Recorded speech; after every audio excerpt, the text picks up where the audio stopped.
Welcome back. Oh my gosh, this is season 6. We have been busy since December. I'm so excited. Yeah. Matter of fact, so excited to see your face. I know. I was like, look at you. I'm like, how long has it been since we've seen each other in person? Like, in person. Exactly. So But it's yeah. like we are the in-house estheticians here at DERMASCOPE, the aesthetic reports. I'm so excited. Yeah. So what have you been up to? It's been Gosh. a minute. I had to think back, and I even had to re-listen to our last final episode of season 5. And if y'all want to get caught up on everything, then go ahead and roll back, listen, because so much has happened since then in our lives, in the beauty space.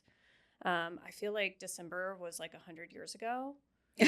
I don't know if you feel that way, but I think emotionally, just with everything happening, but also just all the things that we've been up to, it feels like it went fast and slow all at the same time. Because I thought, man, March is going to get here and there's going to be like nothing. I agree. Like no updates, you know? Agree.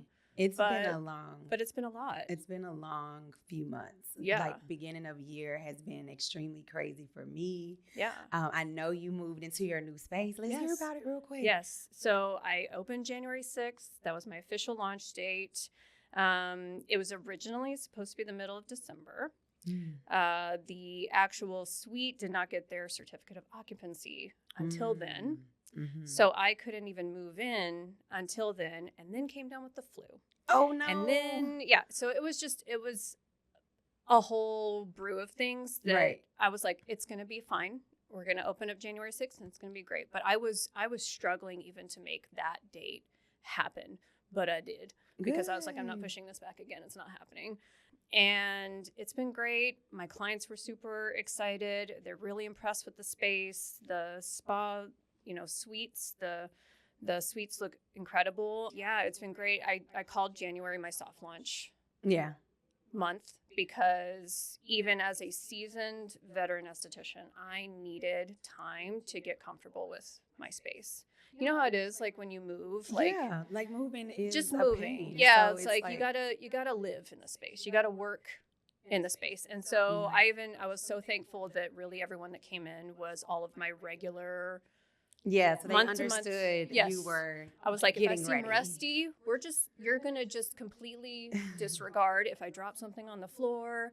Yeah. I was fighting with my mag lamp of all things. I could not figure out how to get it attached to my cart because I wanted a fancy, wider, like medical cart versus like the aesthetic carts that are, this big. I have a lot of products. Like I love to do a lot of mixology, and so I needed something to fit that when I still had working space. So I understand. Yeah. I have a big metal one as well. So But I also don't have a lot of floor space. So I couldn't put a floor lamp. Like I was like, I'm running out of literal foot room with the bed that I wanted in there and everything just to make it comfy, cozy. And I was like, I don't want to make people feel claustrophobic because I already have a lot of stuff.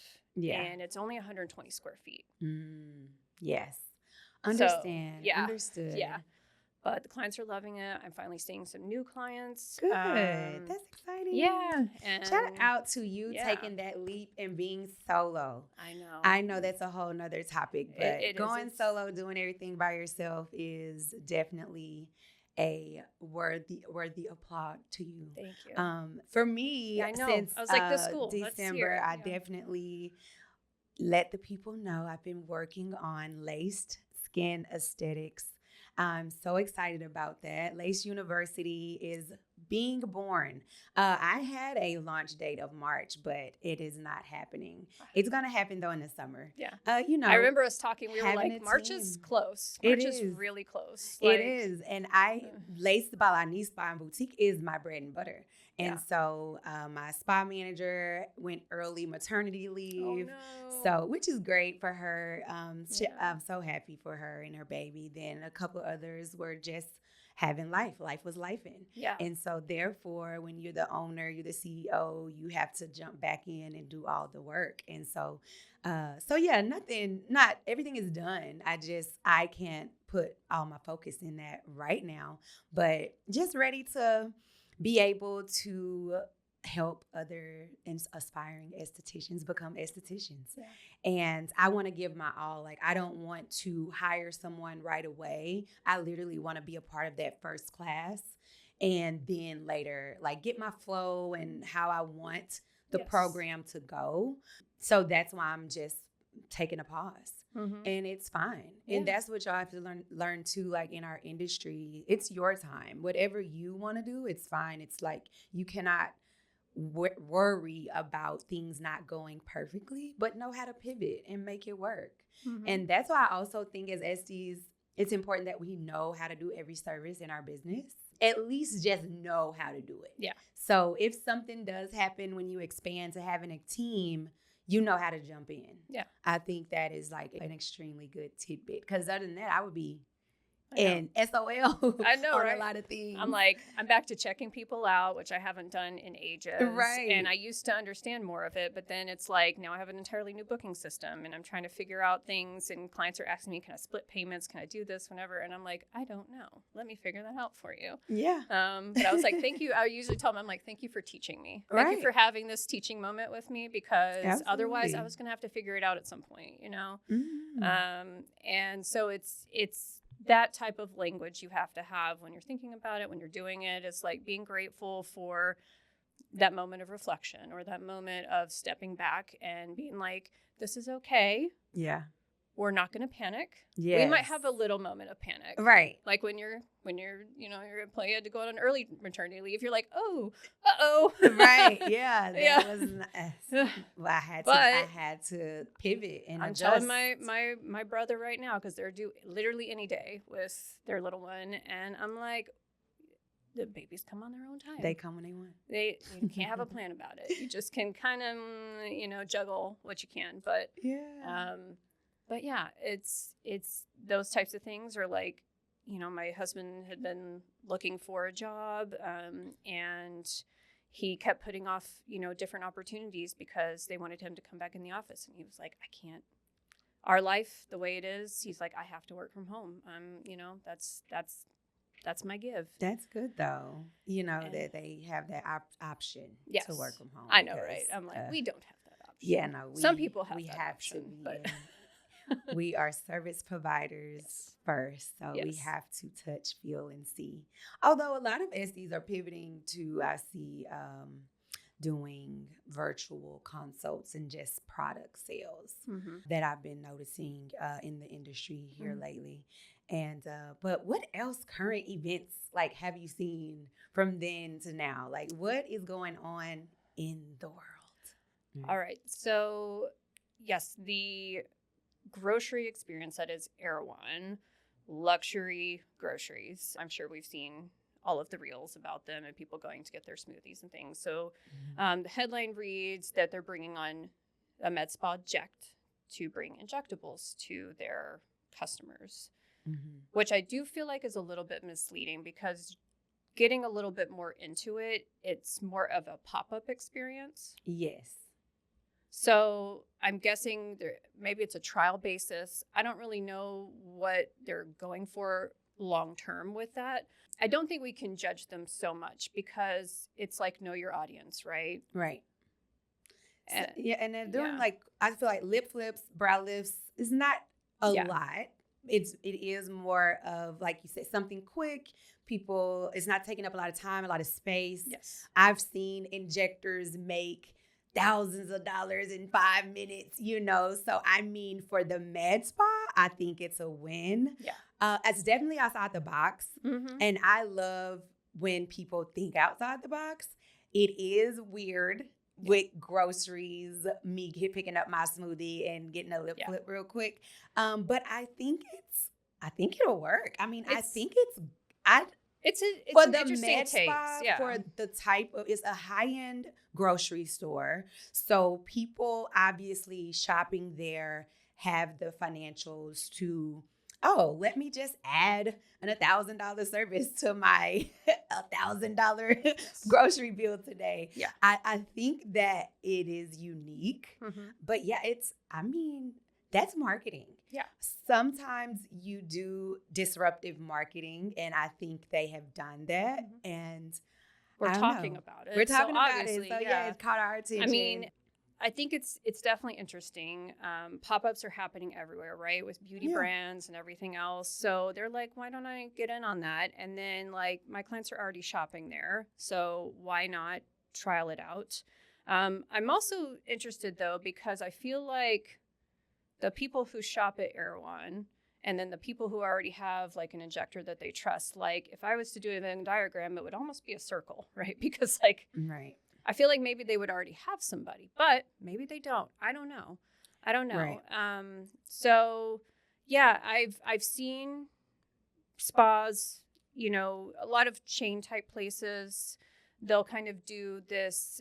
There's a book actually. I went to a course with Hydrofacial, and they had us read Super Consumer, which is actually a really good book. I don't know how it would market into this space now, but it's about people who basically they love things like Apple products, right?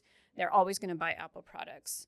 What else are they also buying? Are they your type of person? You know, that whole demographic aspect. Where else are they shopping? Right. You know, so like say I put up my spa, I picked a location that's right down the street from a Whole Foods. Right. One, I wanted convenience, but also it's because I know that location people are coming to, they have that little bit of disposable income to spend. Right. I know it's going to be a nice area. You know, like Whole Foods is very choosy on where they put their locations. Absolutely. They do a lot of that demographic, like market research for us, essentially. Which I think that's the name of the game of business, right? And just to quote one of the things that the owner said, Garantino, she said, the goal was to create a better workplace in the industry for PAs and nurse practitioners. So I feel like with that being the goal, I mean, it makes sense. Yeah. That's where they're shopping. That's where they are, near location. I mean, and like you just stated it with Whole Foods, you're located there. I'm located in the medical district. I knew my target audience for my business were nurses. I'm right in the medical district, right near UT Southwestern Hospital and Parkland Hospital. And most of my clients are nurses. Yeah. So, I mean, I think it works. I don't know how long it's gonna last. You know, I don't know if we'll that's see if they like, come in store, but like as the pop-up thing, I always think, okay, if I really think, okay, that's interesting, how can we scale it down to us as say like solo estheticians or people that obviously don't have the disposable income to go to Erewhon and be like, hey, can you partner with me? Yeah. They don't know who I am, you know. But say I'm planning for an event coming up, like an open house. And I love the idea of pop-ups. I think they're beautiful. And I really love my area, which is Richardson, Texas, like North Texas. But it's a very like mom and pop shop heavy, very, you know, community-centric type of area. And so I wanted to bring in a couple of like local businesses when I'm doing that pop-up style event.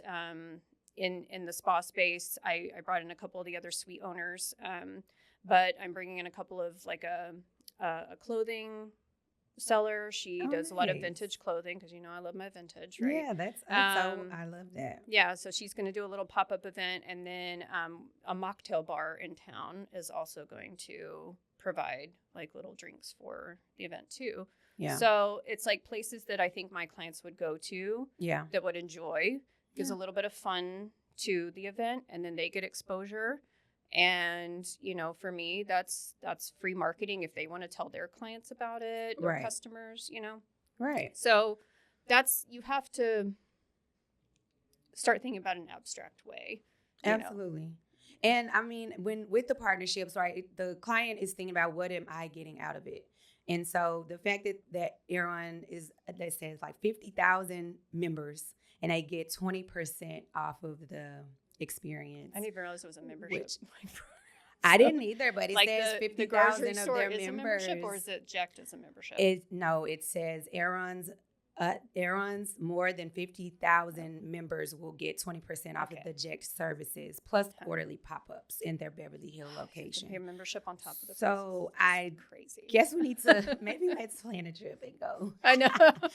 See what it's all about. Right. So we can really get all the deets. We'll get Dorian in on that. Right. She's Dorian, you have to go California. check for us and see what the real tea is. But I think, again, collaboration, partnerships is the way to go in business. Mm-hmm. And I think that is one of the number one reasons I've been successful in aesthetics and being able to, grow my brand opportunities with.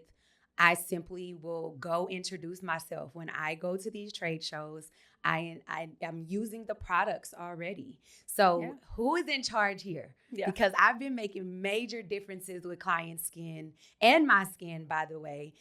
How can we make this a partnership, collaboration opportunity, if any? Yeah. And if they say no, that's fine. But the thing is, it's worth the try. Yeah. And I think Ject, I don't know who approached who, but I mean, that all you have to do is ask. Yeah. The worst they could say is no. Yeah, the worst you can say is no. I think especially reaching out in your collective space, wherever you are, because people always are like, how do I get more clients? How do I, you have to think outside you the have box. To be in the community, and you have to let people know that you're there and open to those types of things.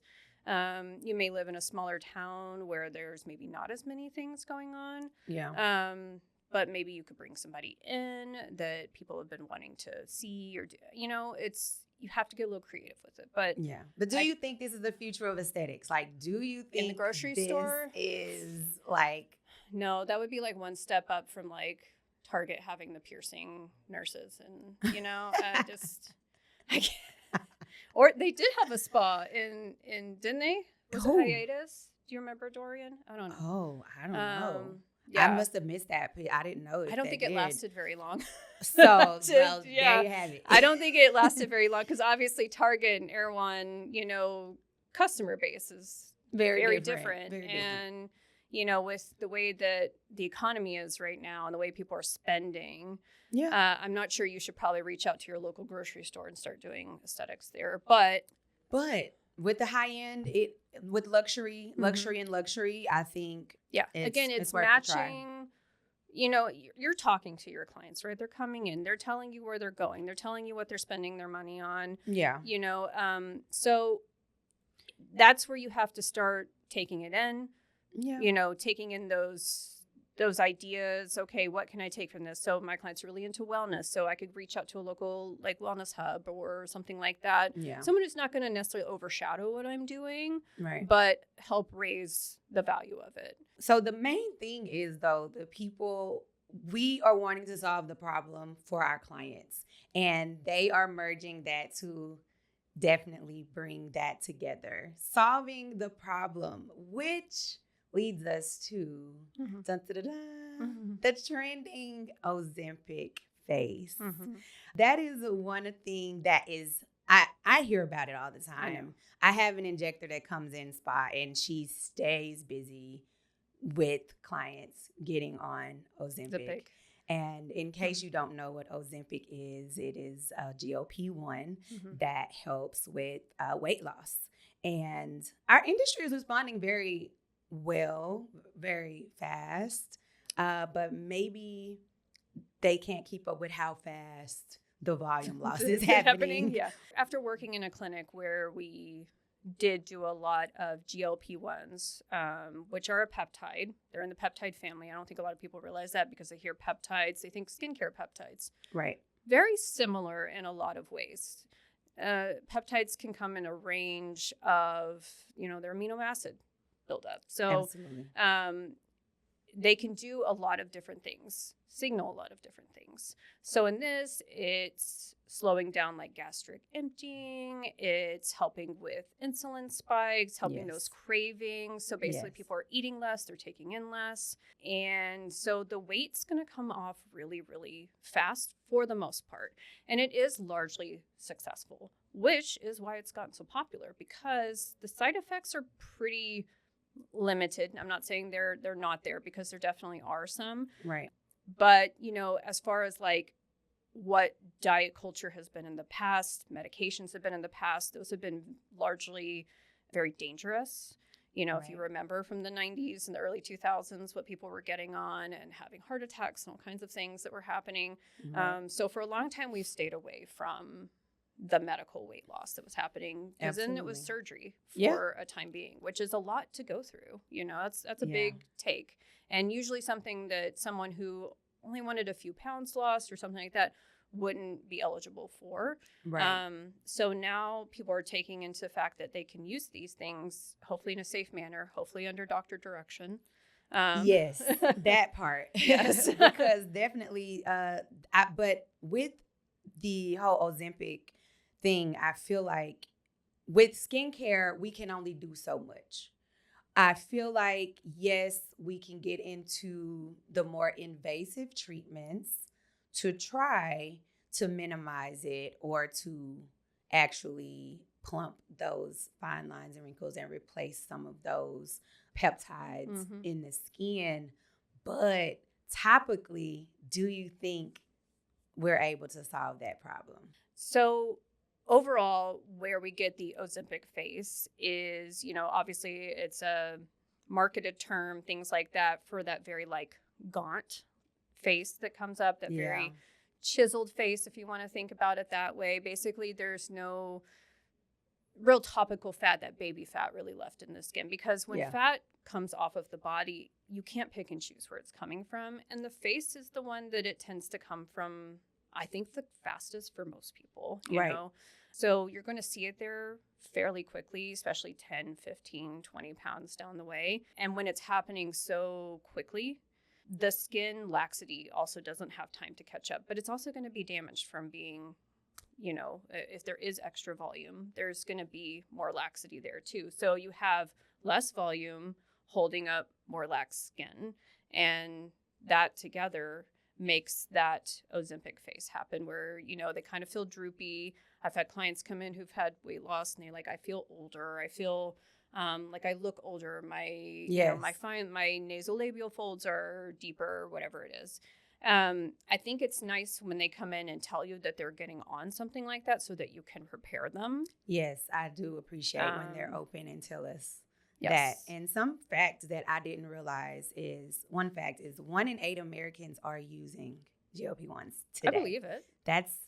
That's a lot. If you saw how busy we were with it. It is amazing how much people are taking, like, it's not just for, at first it was just for diabetics and people that are obese, but now it's for everyone. Everybody has their hands at it, and that is keeping us as estheticians, med spas busy with helping with the loss of volume in the skin. But is that enough? I don't know. I mean, to be fair, some people may feel like they look a little bit better with, you know, less volume in their face. Yeah. You know, maybe they felt like they had a little bit more in certain areas, but some people may have not had just a ton. Again, that just purely comes down to genetics and how your fat lies in your body. And so it's going to be a good talk of, you know, what can we do topically? What can't we do topically? And volumizing the skin, I mean, I'm very frank with them. I tell them there's nothing topically that can actually put fat back on your face. You know, it's one of those things. I wish we had resources for it. We can induce collagen out the wazoo. But collagen is not necessarily what's lost when you're talking about weight loss. Laxity is still one of those things that's harder to treat topically. Even with medical lasers and things like that, it's a longer road than people expect. So again, it's having that very frank discussion of like, we need to get started earlier versus at the end of everything.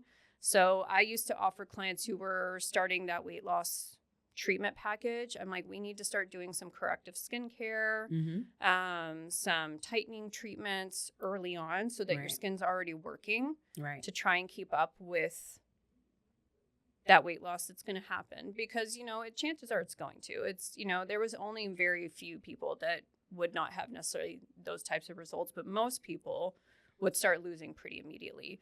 I would also talk to them about nutritionally they're not getting in as much nutrition. And that's where some of the muscular function and that starts to dip off too. So that's also part of that laxity. Right. Because they're not eating as much, they're not getting as much nutrition and nutrients in the skin. And then a lot of my clients say they even forget to drink water, which now your skin, not only are you losing volume, you're also becoming dehydrated, which are two major ways to start to what I like to say pruning. Like your skin can start pruning because you are not getting nutrients or water. So I think what I also tell my clients is set an alarm to eat and drink water. Like even if you feel like you are full, you need to at least get your water intake because we're going to start aging faster if this is going to be your weight loss of choice, which is fine.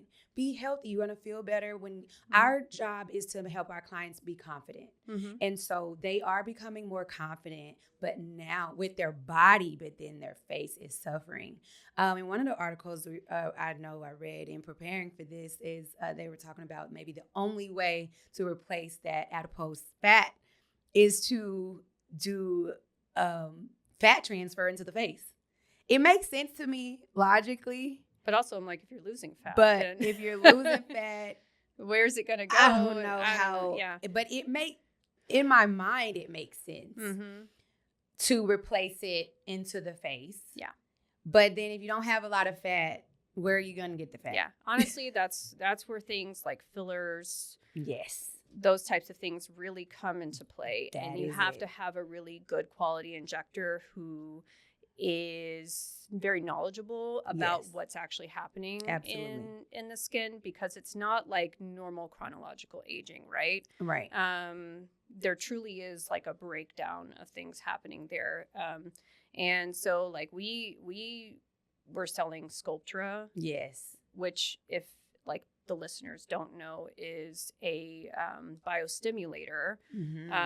So it's not like a gel hyaluronic filler. It's actually volumizing, but also helping you build collagen from internally. It gives you a nice glow, all these things. It was actually made first and foremost for AIDS patients when they were starting to lose a lot of that muscle function and adipose fat and things in their faces, bodies, stuff like that. But it works and it looks beautiful. And so we even started kind of bundling that together. That's smart. Yeah, because again, it's like you're having to preemptively make sure they understand that they will see these changes. Right. And maybe they'll be happy for a little while with how things are looking, but they may have a goal weight in mind that their face is not going to be happy with, at the end of it. Right. And like I've even been on that end where I've lost a pretty dramatic amount of weight. And I started to notice it like in my nasal labials. I'd be in the gym and that horrible overhead lighting that every gym has. It's like right down. I was like, is that what my face looks like? Oh my God. Ew.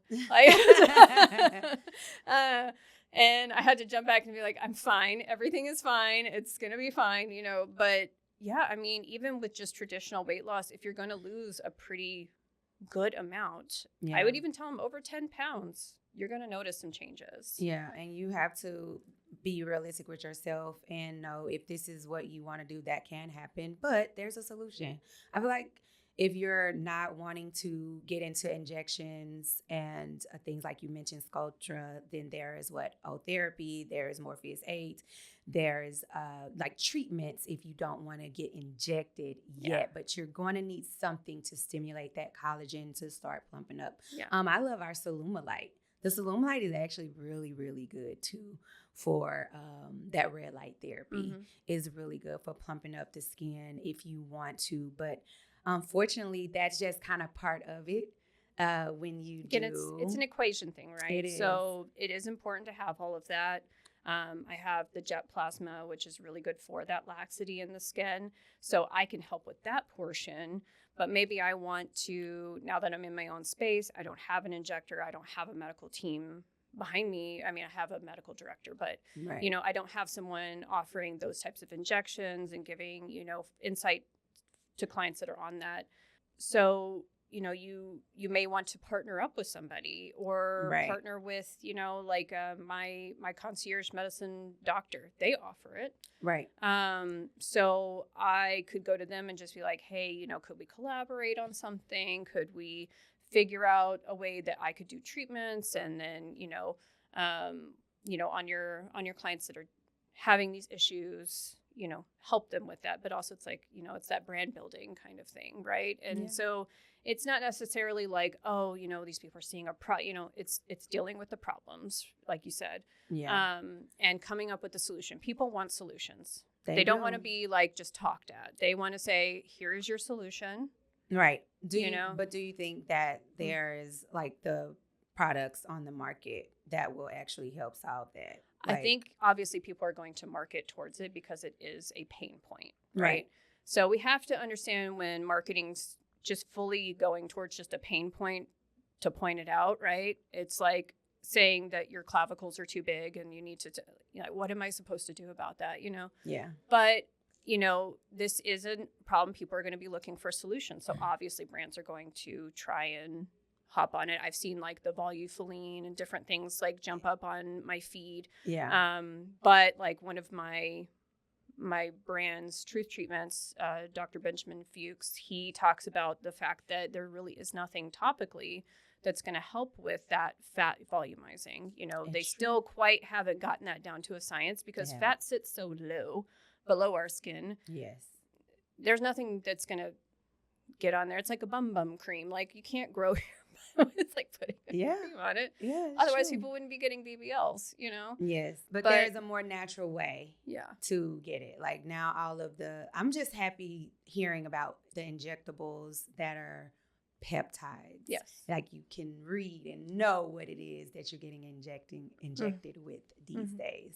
Yeah. And so it makes you look more natural too. Like it's not going to be so invasive to where you look completely different, but a subtle change, like the different facial balancing methods that they've been doing now. And I think that's really, really good. And people are taking advantage of that. So I think partnering with maybe some of those medical facilities, maybe they don't offer, aesthetics, could be something to look into, especially if your clients are worried about this, on it, anything like that. But what's interesting enough, too, is some states are looking to actually cut down hours in the aesthetic space when medical aesthetics is just, it's just moving up, right? So we as individuals need to be more knowledgeable, but then the state goes, you don't really need all of that schooling. So really what's happening is, I want to say it's Idaho. Yes. Idaho State Board was the most recent. Yes. And so their, senators and everyone sat down and said, you know what? They even went down from 2,000 hours to 1,600 hours. Now, 1,600 hours, they're wanting to look at 1,000 hours. Yes. That's a 1,000-hour difference of school. Exactly.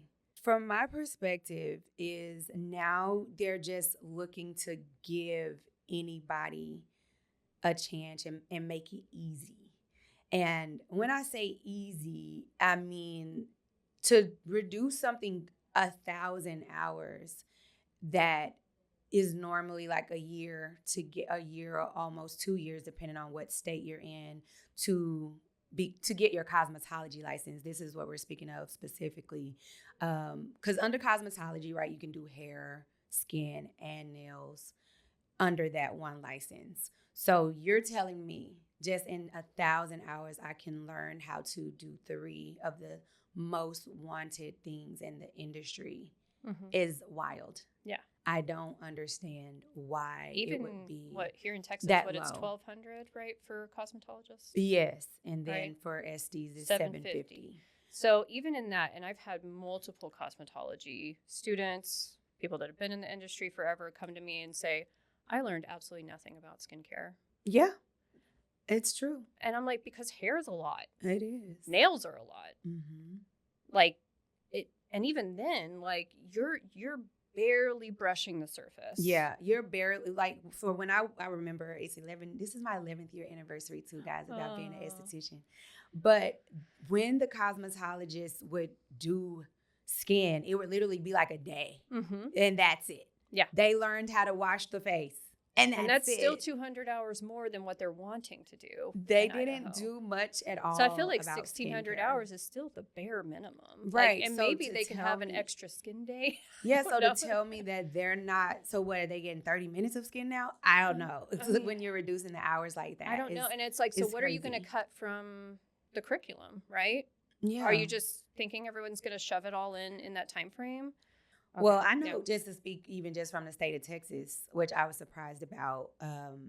I was in school 4 years ago to get my instructor's license, and they don't require instructor's license. Yeah, I was like, they don't require that, right, anymore? No. And that was opening up a school is a little bit like unnerving. Like, you're going to hire somebody. Yeah. Right? But it was a 500-hour curriculum. And I was maybe 100 hours shy when the state decided to end instructors. So now in the state of Texas, anybody that received their esthetician license yesterday can go apply for a school instructor. I remember being in school 15 years ago, and whatsoever. Literally, I graduated, and then I got a call from the school and said, "Hey, you want to come back and get your instructor license?" I was like, "No, I don't know what I'm doing." Exactly. But even then, it was like, they were like, yeah, just come on in and be an instructor. And, you know. And now they've ended that. And now. So now the schools can hire anybody that is not an instructor. Yeah. So, which is another reason why I'm like, I was very close to getting my instructor license, but how can I trust somebody to teach my students without a license? Yeah. So I'm like, I might as well teach them. Yeah. Because I know at least I have integrity and have the tenacity to do so, and I'm going to train them properly. So for Idaho to reduce their curriculum like that, yeah, it's kind scary. Of the old, it's scary to me. The old adage, because I do remember when Texas was trying to abolish our licensure 100%, right? That was probably what? Oh my gosh. 6 years ago or so, maybe. Sheesh. I don't know. Time has just It was a while back, and I remember the speaker at the time. He was like, "Well, I want to make it easier." It was the same exact argument, right? Because it was a guy, and he was like, "I want to make it easier, for anybody to do this, But why? So basically, taking away any licensure because it's too expensive or whatever. I'm like, college is too expensive. What are you kidding me? That licensing is. I'm like. He's like, because anybody should be able to do this. And I'm like, you're talking about safety factors, right? Not just, and it's so chemicals, safety, using tools, different skin types and skin tones, the acids that I'm telling you, it use. starts making you don't get me started. I'm about to get upset. But so Representative Crane was the one in Idaho who basically made the argument, like, I want to make it easier for people to enter the work field. Okay, fine. That on the surface, that seems like a very applicable standard. But then he follows it up with, my 15-year-old does all of these things that you do. What makes you so special, essentially? Like, if she can do it, then anybody can do it, right? She does her hair, her nails, whatever. And I think even his son came back, like, after all of these, comments started flooding in of people being like, you are so wrong. Yes. About that 100%. Entire statement is completely false. Yeah. And, you're opening up a whole can of worms. Absolutely. We see what happens when people try to bleach their own hair at home, right? And I can't even imagine what else they try to do. That's the part that they miss. Yeah. The part that has to deal with the chemicals and transforming and even cutting hair and all of those things to enhance an appearance that can really make it worse. Yeah. Without the training it so and the devalues skills. What we're actually doing. Absolutely. And like all the money we spent to learn and even do continuing education to enhance and learn from someone else that's a veteran in the industry is like a slap in our face. So I do not agree 1,000% about the reduction. 2,000 hours is a lot, but 1,600 is feasible. Yeah. I feel like why go less? I don't understand that. Yeah. And then this is also a man that like there are men in our industry that would totally eat his head, chew his head off, which I'm sure they probably did. Comments. I mean, I didn't but even make it through all the comments. But the thing is, he has no concept of any of this. So that's exactly what you're saying there. Yeah. Because obviously, like, we run our Texas Esthetician Circle on Facebook. And so a lot of times when these legal things are coming through, especially in Texas, we try to make it like a space for people to come through and get information on what's happening and try to keep it very succinct on, here's the facts, here's what's going on. What I've learned, though, and I didn't really know how the entire process worked on the legal end and the bills and things like that. And not every state works the same, which is why there is so many differences in hours and contingencies and curriculums and stuff like that, unfortunately. And that makes it way more confusing. But these are lobbyists. They're the ones that are going in trying to pass these bills because it's better for A, B, and C, right? They're not thinking about, because they're not people in our industry. People in our industry are not sitting there helping make these laws because it's lawyers, it's House representatives, it's people that have never worked in a salon, in a spa, anything like that. And which also is baffling to me. Yeah. They're looking at it from the grand picture of how much money, what are we getting out of it? And is this going to make me look better in a very political scheme, and that's really unfortunate. And so when people ask what they can do, because that's usually the question that we get, what can we do? How can we do this? How can we make this different? How can we help?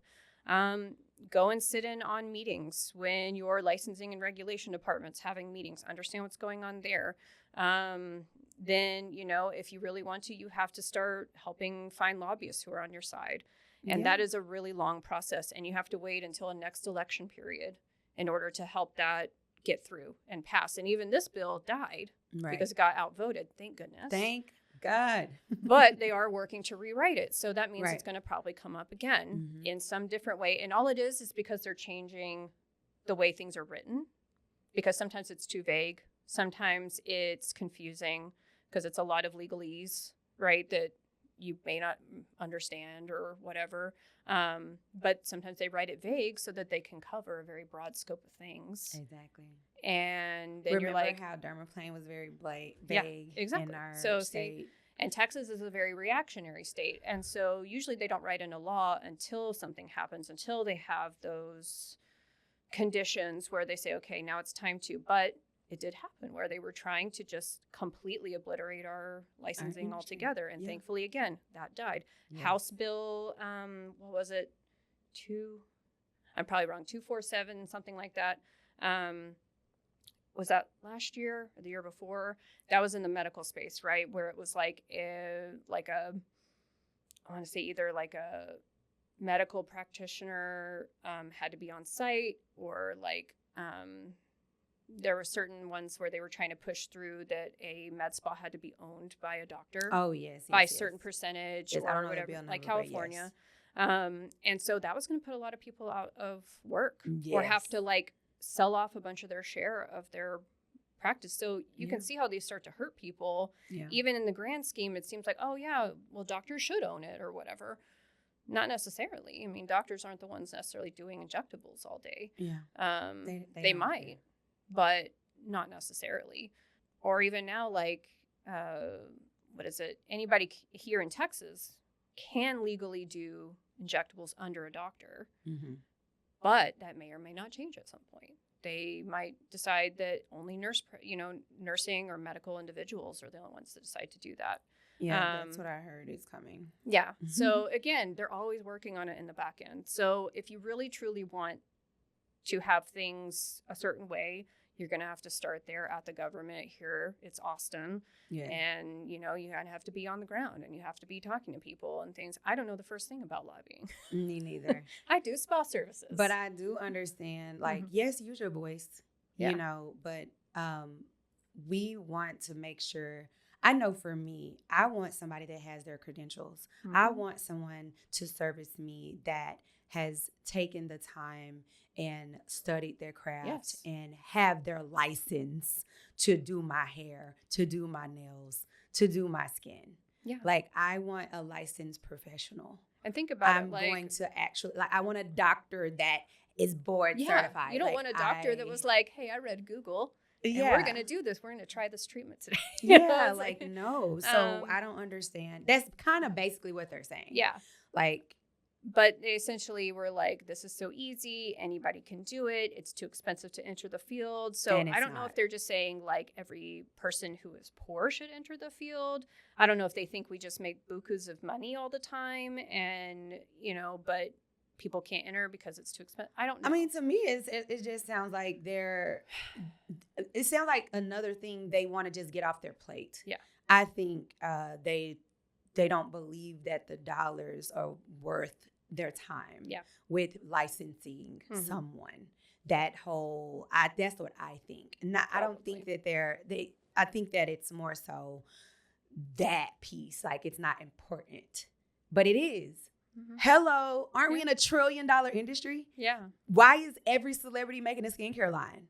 Why does every doctor or dermatologist have a skincare line and the skincare costs $100+ or $300 for a serum, for a GLP-1 face, for Ozempic face? Like, why? Because there is money in this industry. So the fact that you're trying to devalue what we're doing and what people are creating and producing to make you feel better about yourself is wild. Yeah. So for me, I disagree 100% about them reducing the hours for aesthetics, for cosmetology, especially cosmetology. Yeah. When someone selects cosmetology, you're opting to be able to be licensed for 3 things at minimum. 4 things, I forgot makeup too. So, you know, I don't understand it. And please. I know. Do not do that. And it just, I'm like, it baffles me because I'm like, all of the times where things could have gone seriously wrong in the treatment room, but because I had that understanding. Absolutely. And that knowledge, and in the minute I could figure it out, I knew what to do. Yes. I can make a neutralizing solution from baking soda and water, you know? Right. And, you know, and whatever it is, like I know exactly what ratio to use to sterilize things properly. Exactly. And if you don't go to school, you will be using dirty tools. It'll be diseases everywhere and all types of things, which is why what I do know and what's a consensus of estheticians that I mentor now is they don't learn business in school. And so with my school, I'm going to have a business curriculum after graduation to teach them how to start up their aesthetics business properly. Yeah. Because that is one thing that is not always focused on in most esthetician schools, most cosmetology schools, but that sanitation piece is so important. We need that. Yeah. I mean, we need it all to how to properly color someone's hair, how to neutralize someone's skin, how the proper pH, all of the things, what is good for this Fitzpatrick and what's not. I mean, the list can go on. So the license is very much needed. The hours should not be cut. And we have people like us that have integrity in what we do, and thousands across the world that are listening to us. Hope y'all definitely agree too, because this could definitely be a huge problem. And if they have another side, I mean, I'm open to always hearing that maybe somebody felt like getting into aesthetic school was tough for them. Maybe financially it was not as feasible, you know. Yeah. I stayed at home with my parents so that I could get through my hours as quickly as I could, you know. Yeah. Not working, although a lot of my classmates did work night jobs and things like that. Right. And that's what I decided to do at the time. And thankfully just had enough money saved up that I could pay for that. And I didn't have to get any financial aid. Right. So I'm grateful in that regards that I didn't leave with any debt. Yeah. And then even starting up my business, you know, I made sure not to have any debt starting up with that. But smart. So smart. It's not, I know it's not conducive to everyone's, you know, where they are in the space, but we also shouldn't say that this job is for everyone, because it's really not. It's not. It's a great job and it's fantastic, but it does take the right type of person, and you have to be fully committed and very understanding of what you're actually doing, Right. because this is not necessarily like a hobby. And I think with some of them, they just kind of think like you're playing With someone's makeup face. and playing, Yeah. yeah. I do think that too, and I think social media has done that. Yeah. They have definitely made it look like this is something cute, and Yeah. it's not a business. Yeah. Like, this has changed my life. We've Yeah. been doing this full time Yeah. for 11 years. Yeah, and I guess I should probably show some more of those like serious occurrences and things like that happen. I try to be pretty open, and I've been the worst with social media lately, just because at home, like, my time is strapped. And but I like showing real things that are happening, real instances. Yeah. I have my monthly column now that I'm doing, video column for the business. So Oh, good. answering some little things there. So you can definitely see like the back end of how things happen. But yeah, I mean, I think our takeaway is that, this business is still going and it's growing with the times. Absolutely. And, whatever this year brings us, we have to just be ready for that, understand what's going on, keep listening to the podcast, because we'll keep giving you all the events. Yes. All the current events, all the current latest topics that is happening. Yeah. We're trying to stay on top of that to let you guys know what's going on here Yeah. at the Aesthetic Report. Mm-hmm. But yeah, so that's my takeaway, is that we just have to be ready. We have to have the knowledge, the understanding. Our jobs are important. And whatever part of the industry that you're in, you are an important piece. It's like a cog in a wheel, So don't feel like you're not, or that maybe you're less than somebody who has 2,000 hours of it, whatever. Right. But just know that, you're here, you're important. I'm really looking forward to this season, this year, new business, new school, new things. But yeah, I'm excited to see you again, Lonice. I know, I'm excited as well. Just happy to have this platform that DERMASCOPE is providing for us and other estheticians and aspiring estheticians here. We definitely love keeping you guys updated and what's going on. You'll be seeing us. Make sure you follow us on Instagram and stay abreast of what DERMASCOPE has coming up. You never know. We just finished the skin games. So that was really exciting. And I'm sure we have different shows coming up very soon this year. So stay tuned to the Aesthetic Report, and we will see y'all again very, very soon. Bye.